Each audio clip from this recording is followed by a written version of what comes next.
It's time to take a look at what's happening around Wyoming for Friday, November 7th. Bringing you headlines from the Cowboy State Daily News Center, I'm Mac Watson. Brought to you by the University of Wyoming Center on Aging. Did you know that 1 in 3 Wyoming adults have pre-diabetes and most don't realize it? Are you tough enough to know your numbers? Take the quiz at findoutwy.org. The Weston County clerk has been formally charged with the crime of dodging a legislative subpoena during the subcommittee's investigation of her handling of the 2024 election. Cowboy State Daily's Claire McFarland reports Becky Jo Hadlock reportedly told an investigator she had other appointments that day. This is a tricky beast because it's one of those really splashy areas where politics and crime intersect. So the Management Audit Committee subpoenaed her to give an account of the 2024 election. She did not show. And at that point, the law says the chairman of the committee shall turn her in. So as soon as she didn't show, the chairman had no choice, essentially, under this law, but to take the hard-nosed path and turn her in. It also says that he shall apply for a court order to make her appear. I'm told by legislative staffers that that hasn't happened yet. Hadlock could face up to 6 months in jail and a $100 fine if convicted of failure to appear. However, she could also face lesser penalties, including a deferral or probation if convicted. Skyrocketing power demand from data and AI centers is reviving calls for more coal-fired electricity. Cowboy State Daily's Renee Jean reports that fuels the debate about the role of Wyoming coal in the nation's energy future.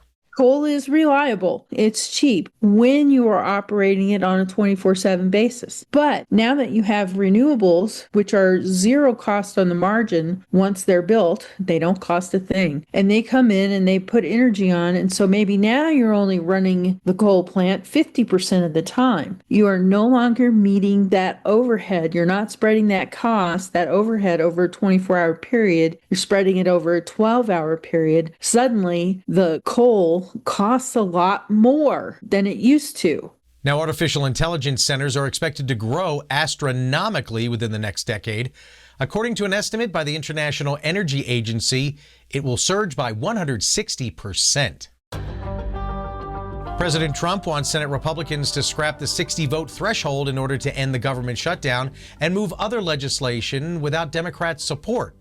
Cowboy State Daily's Sean Barry reports from D.C. that Wyoming's U.S. senators oppose the idea, saying Democrats would retaliate down the road. Senate Republicans, including staunch allies like Senators John Barrasso and Cynthia Lummis of Wyoming, they don't want to go down this road because it's a very dangerous game to get rid of the only tool that protects the minority party in Washington, D.C. The U.S. House doesn't have anything to protect the minority party. And then, of course, there's the presidency. They do not want to go along with President Trump and eliminate the filibuster because they know the Republicans are going to be in the minority someday. And they're worried about having the Democrats' agenda rammed down their throat.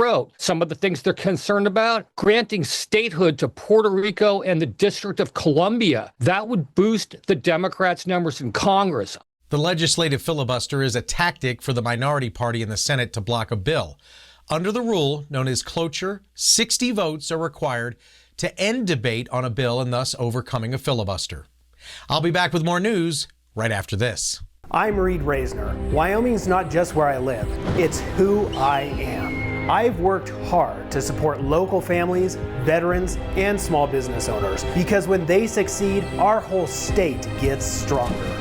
Reed Reisner, focused on Wyoming's economic growth and long-term prosperity. I'm Reed Reisner, and I'm committed to Wyoming's future. Learn more about Reed Reisner and OmniVest Financial at omnivestfinancial.com.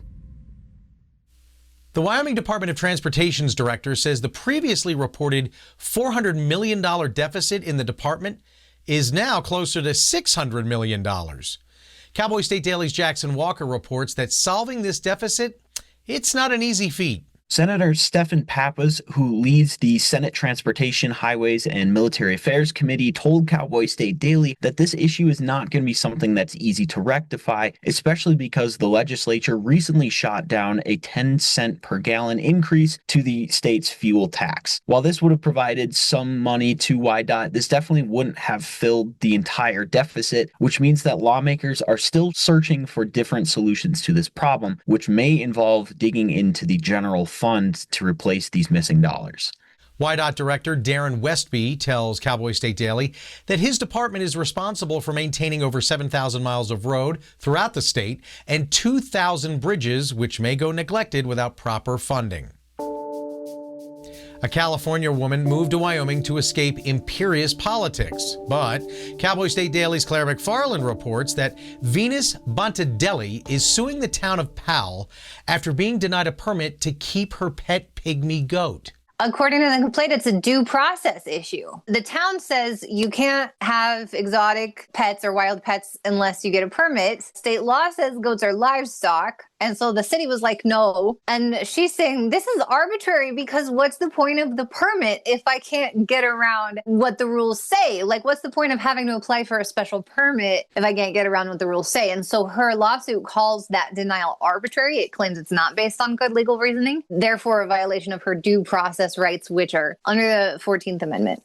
Bontadelli is asking the U.S. District Court of Wyoming to declare the town's denial of her exotic pet permit unconstitutional, and to have the town pay her $1 in nominal damages along with attorney's fees. Though a lightning rod for controversy, Dick Cheney was for years a celebrated Wyomingite. Cowboy State Daily's Jackson Walker reports how Senator John Barrasso lauded the man's legacy, while Wyoming's other delegates and the president, they've been more measured about Cheney's death. Senator John Barrasso is one of few Republicans to come out and honor Dick Cheney in the wake of his passing earlier this week. Barrasso and Cheney have a complex relationship stemming back to when Barrasso was originally appointed to the Senate in 2007, and he was actually confirmed then by Cheney, who was vice president. Throughout the years, Cheney and Barrasso worked together on legislative priorities, but their relationship began to deteriorate towards the end of the Biden administration when Dick Cheney and his daughter, the former Wyoming Representative Liz Cheney, spoke out against Donald Trump towards the end of the Biden administration. Barrasso was originally hesitant to speak out against them, but did eventually release a statement condemning that decision by the two. When Cheney became the nation's youngest presidential chief of staff at the age of 34, Barrasso had just graduated from Georgetown University with a bachelor's degree in biology. Their Washington careers wouldn't overlap until 2007, when Barrasso was appointed to fill a vacancy left by the late Wyoming Senator Craig Thomas, who had died in office of leukemia. For years, Japan has had a problem with bear attacks, but lately it's gotten so bad, the military has been deployed to help protect people from getting mauled and killed. Cowboy State Daily's Mark Hines reports why Japan is using their military. The reason is Japan doesn't really have, like, we've got the U.S. Fish and Wildlife Service and the Wyoming Game and Fish Department and these agencies like that. Japan really doesn't have that. So if local officials, if municipal officials were getting overwhelmed by bear attacks or bear problems, if there's no wildlife agency to call in, they need boots on the ground. It makes sense that they would call the military to do that. So that's why, as far as why there's bear attacks, unbeknownst to a lot of people, Japan actually has quite a robust population of bears, both black bears and brown bears. Now, for reference, Japan's brown bears are essentially the same species as Wyoming's grizzlies. And that's today's news. Get your free digital subscription to Wyoming's only statewide newspaper by hitting that daily newsletter button at cowboystatedaily.com. And you can watch this newscast every day by clicking subscribe on our YouTube channel or listen to us on your favorite podcast app. Thanks for watching. I'm Mac Watson for Cowboy State Daily.